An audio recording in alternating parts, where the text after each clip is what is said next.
यहाँ पर master plan की खिलाफ वर्जी किस हद तक सही है कि वाकई में गुलमर्ग डेवलपमेंट अथॉरिटी की तरफ से जो मास्टर प्लान मुरतब किया गया साल 2014 में उसकी खिलाफ वर्जी हुई? जैसा कि आप जानते हैं कि गुलमर्ग का phase first master plan already approved है, जिसमें गुलमर्ग के अलावा टंगमर्ग, फ़ैरोज़पुरा, द्रंग, माहीन ये गांव उसमें इंक्लूड हैं। और आप जानते हैं कि मास्टर प्लान की एक अहमियत होती है उस इलाके के लिए, और गुलमर्ग का टूरिज़म के हवाले से अपना एक मकाम है, तो इसलिए मास्टर प्लान का बनना इस इलाके के लिए बेहद ज़रूरी है। और जब मास्टर प्लान बनने की कुछ स्टेजेस होते हैं, और वो सारी स्टेजेस मास्टर प्लान की अप्रूव्ड है, और मास्टर प्लान में लैंड जो आइडेंटिफाइड होती है, जोनिंग होती है, तो उस सिलसिले में जो भी यहाँ तामीरात होनी है या इन फ्यूचर या पास्ट में, वो एज़ पर मास्टर प्लान होनी चाहिए थी। और आपने देखा कि कुछ तामीरात हुई किसी वजूहात से जो मास्टर प्लान के प्रोविज़न के ख़िलाफ़ थी, और उसमें इमीडिएटली हमने कार्रवाई करी, और कार्रवाई करने का जो एक पैरामीटर्स हैं, हमने नोटिसें जारी की, हमने काम रोकने का उनको इंस्ट्रक्शन दे दी, और उनमें किसी भी किस्म का ऑपरेशन तब तक न करने की हिदायत दी थी जब तक ना बाज़ाब्ता तौर पे वो सारे डॉक्यूमेंट्स जो उसमें एनओसीज़ रिक्वायर्ड होती है, उसकी जो प्रोज एंड कॉन्स होते हैं इस इलाके की बहबूदी के लिए, और वो जो भी तामीरात हुई उनको सील किया गया है। वो तब तक सील्ड रहेंगी जब तक ना बोका का एक मैंडेट होता है कि इस इलाके में मास्टर प्लान के एरिया में जो भी तामीरात हों उनकी बाज़ाब्ता तौर पे परमिशन दे दी जाती है, एनओसीज़ रिक्वायर्ड होती है। डिफरेंट डिपार्टमेंट का एनओसीज़ का होने का मतलब यही होता है कि चीफ टाउन प्लानर जो गार्डियन होता है एक town planning point of view से उस इलाके के लिए मास्टर प्लान का, उसके अलावा फॉरेस्ट की एनओसीज़ होना, रेवेन्यू टाइटल। देखें, जहाँ कोई मकान, जहाँ कोई होटल तामीर हो, उसका रेवेन्यू टाइटल माने रखता है, क्योंकि आप देखते हैं कि आए दिन आप क्योंकि मीडिया से जुड़े हुए हैं, आपको भी इंफॉर्मेशन आती है कि कहीं स्टेट लैंड इंक्रोच हो गई, कहीं काचराई लैंड इंक्रोच होगी, कहीं फॉरेस्ट लैंड इंक्रोच होगी, तो रेवेन्यू टाइटल का होना बहुत ज़रूरी है। तो इस सिलसिले में जो भी इसमें एक कमेटी कंस्टिट्यूट हुई, कमेटी ने रिपोर्ट बाज़ाब्ता तौर पे दे दी, हमने एक मीटिंग ले ली जिसमें चीफ टाउन प्लानर था, सब डिविजनल मजिस्ट्रेट, रेवेन्यू की जो तहसीलदार साहब थे, ईओ थे, या बाकी जितने भी उसमें फॉरेस्ट के लोग थे, तो इज्तिमाई तौर पे एक डिसीजन ले लिया गया कि जो भी तामीरात हुई बिना बोका परमिशन के उनको फ़िलहाल सील किया जाए। और आने वाले दिनों में मेरी रिक्वेस्ट रहेगी जो यहाँ के लोकल रेजिडेंट्स हैं, देखिए मैं बार बार कहता हूँ घर एक ज़रूरत है, घर को कोई भी रोकता नहीं है तब तक जब तक वो घर है, लेकिन जब घर किसी और शक्ल इख्तियार करता है, या आपने देखा होगा आए दिन ऐसी भी इतलात मिलती है कि कुछ लोगों ने ज़मीनों के अभी रजिस्ट्रेशन भी नहीं की है, ज़मीन यहाँ के ज़मींदार के नाम पे ही रखी है और स्ट्रक्चर खड़ा कर दिया है। जब स्ट्रक्चर खड़ा हो जाता है उसके बाद वो मालिक सामने आ जाता है। तो इसलिए आपके चैनल, सभी चैनल के माध्यम से मेरी यहाँ के लोकल रेजिडेंट से गुजारिश रहेगी, जिनको भी मकान बनाना है, जिनको भी अपने लिए कोई तामीर करना है, जिसकी ज़रूरत है, वो आ जाएं, जीडीए में आ जाएं। उसमें जो भी ह्यूमैनिटेरियन ग्राउंड पे रेवेन्यू टाइटल की वेरिफिकेशन करके हम कोशिश करेंगे उनको उस चीज़ की इजाज़त दे दी जाएगी। लेकिन किसी भी कमर्शियल स्ट्रक्चर को एज़ पर मास्टर प्लान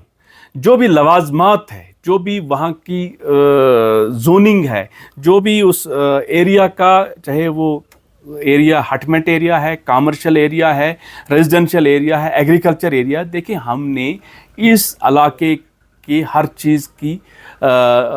जो है नज़र रखनी है। इस इलाके में हर चीज़ का होना बहुत ज़रूरी है।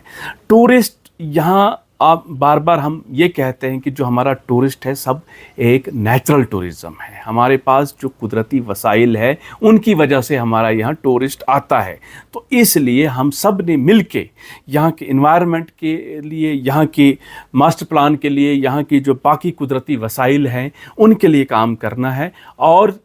किसी भी तरीके से किसी भी इल्लीगल कंस्ट्रक्शन को बर्दाश्त नहीं किया जाएगा। वक्तन फ़वक्तन इस पे कार्रवाई होती रहेगी। और जो मैं फिर एक बार कहूँगा कि जो भी लोकल रेजिडेंट्स हैं उनको किसी भी किस्म की घबराने की ज़रूरत नहीं है। वो अपनी ज़मीन के खुद मुहाफ़िज़ हैं, वो तहफ़्फ़ुज़ करें, और जब उनको लगेगा क्योंकि फैमिली एक्सपेंशन भी हो रही है तो उसका ख़ास ख्याल रखा जाएगा। मास्टर प्लान में भी उसका प्रोविज़न होता है। आप देखते हैं कि यहाँ बहुत सारी स्कीम्स हैं, प्रधानमंत्री आवास योजना है, उसके तहत लोगों को मकान दिए जाते हैं, सैंक्शन होते हैं। उसके अलावा आप देखते हैं फॉरेस्ट राइट के तहत कुछ जो यहाँ के ट्राइबल्स लोग हैं उनके लिए कुछ चीज़ों का प्रोविज़न रखा गया है। तो इन सब को नज़र में रखते हुए यहाँ का जो बोका है, जिसके हेड डिप्टी कमिश्नर बारामूला रहते हैं, उनकी क़यादत में इसमें हम मंथली बोका मीटिंग किया करेंगे। इन पे डेलिब्रेशन होगी। लोकल लोगों के लिए जो भी रेजिडेंशियल नेचर के घर होंगे उन पे इमीडिएटली उनको परमिशन दे दी जाएगी। लेकिन जिसने भी कमर्शियल स्ट्रक्चर बनाना है वो अपनी लवाजमात पूरी करें। लवाजमात पूरी करने के बाद देखें, मैं आपको बताऊं, अगर ऐसा कोई केस है, मैंने आपको पहले कहा, हम एक तो बोका मंथली लेवल पे करेंगे। दूसरा, जितने भी मेंबर्स हैं जिनकी एनओसी ज़रूरी है, मैं यकीन दिलाता हूं कि उसमें हम आइंदा आने वाले एक हफ़्ते में एक मीटिंग करेंगे और क्लियर कट हम उसमें इंस्ट्रक्शन जो हमारे चेयरमैन हैं या एज ए मेंबर सेक्रेटरी हमारी तरफ से जाएगी, टाइम बाउंड बनाएंगे। जिसने भी एनओसीज़ चाहे एक्सेप्ट करनी है या रिजेक्ट करनी है, महीने के अंदर वो सारी एनओसीज़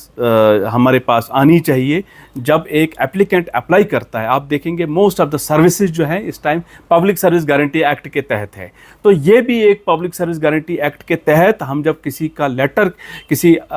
डिपार्टमेंट में भेजते हैं तो हम चाहेंगे कि वो टाइम बाउंड मैनर में वो एनओसीज़ आ जाए, ताकि उसकी जो भी उसके बाद कार्रवाई बनती है कार्रवाई की जाएगी। उसमें आए दिन हमारी टीम और रेवेन्यू की टीम मिल के वहाँ जा रही है, और कल भी हमारी कुछ इतलात आई है। और मैंने आपको हमेशा ये कहा कि कंस्ट्रक्शन का होना ज़रूरी है, लेकिन कंस्ट्रक्शन का होना as per the provision of the master plan, as per the mandate of the बोका अगर हो जाएगी, क्योंकि उसमें उस लैंड की नेचर, वहाँ के सेटबैक, फसाड, हाइट, ये सारी चीज़ें क्लियर कट मेंशन होती हैं। और जितनी भी ऐसी कंस्ट्रक्शन पिछले सालों में हुई है या किसी का इरादा है, वो इरादा अपना तब तक तर्क करे जब तक ना वो बाज़ाब्ता तौर पे परमिशन ले लेंगे। और जिन लोगों की सील हो गई है उनसे मेरी पुरजोर जो है वार्निंग भी है, वो किसी भी तरीके से वायलेशन न करे, और जो सीलिंग उनमें हुई है उसको बाज़ाब्ता तौर पे उसकी जो अपनी हाथ में न लें, जिससे उनके लिए कल की डेट में कानून कार्रवाई करेगा। उसके बाद उनकी वो डिमोलिशन भी हो सकती है उस स्ट्रक्चर की। उस स्ट्रक्चर को परमानेंटली हम तहवील में ले सकते हैं। तो इसलिए मास्टर प्लान के प्रोविज़न को समझने की ज़रूरत है, उसमें बाज़ाब्ता तौर पे इम्प्लीमेंटेशन की ज़रूरत है। सर, यहाँ पर मैं इसमें आपका जो मैं सवाल इस तरीके से लेता हूँ कि आपने देखा होगा कि मास्टर प्लान जो बना, मास्टर प्लान के बाद एक अवेयरनेस कैंप होना बहुत ज़रूरी था। और उसके अलावा जिन कुछ लोगों ने कुछ डॉक्यूमेंट्स सबमिट करके ब्लॉक डेवलपमेंट ऑफिस से परमिशन ले ली या किसी और ऑफिस से परमिशन ले ली, जबकि वो कतई मास्टर प्लान के अगेंस्ट है। मास्टर प्लान बनने के बाद बोका कंस्टिट्यूट हुई और ये मैंडेट क्लियर कट मैंडेट बोका का था। और इसी तरीके से इस चीज़ को समझने की ज़रूरत हो, तो इसलिए उस चीज़ को भी हम सीरियसली परस्यू कर रहे हैं। हमें जहाँ लगेगा کہ کسی بھی آفیسر کسی بھی آفیشل کی طرف سے اس میں وائلیشن ہوئی ہے اس میں بھی کارروائی کی جائے گی، اور جو سٹرکچر کھڑے ہو گئے ہیں لیکن اس میں مجھے لگتا ہے کہ دو طرفہ جو ہے کوتاہیاں ہوئی ہیں، ہم نے بھی وقت پہ اس کو پراپرلی نکلنا چاہیے تھا، لیکن ابھی بھی دیر آیت درست آیت آپ نے سنا ہوگا۔ اب اگر لوگوں کو اس چیز کا جانکاری ہو گئی، اب ان کو اس ماسٹر پلان کے تحت اپنی کنسٹرکشن سر انجام دینی ہوگی، ادروائز الگ الگ طریقے سے ان کے خلاف ایکشن ہو جائے گا۔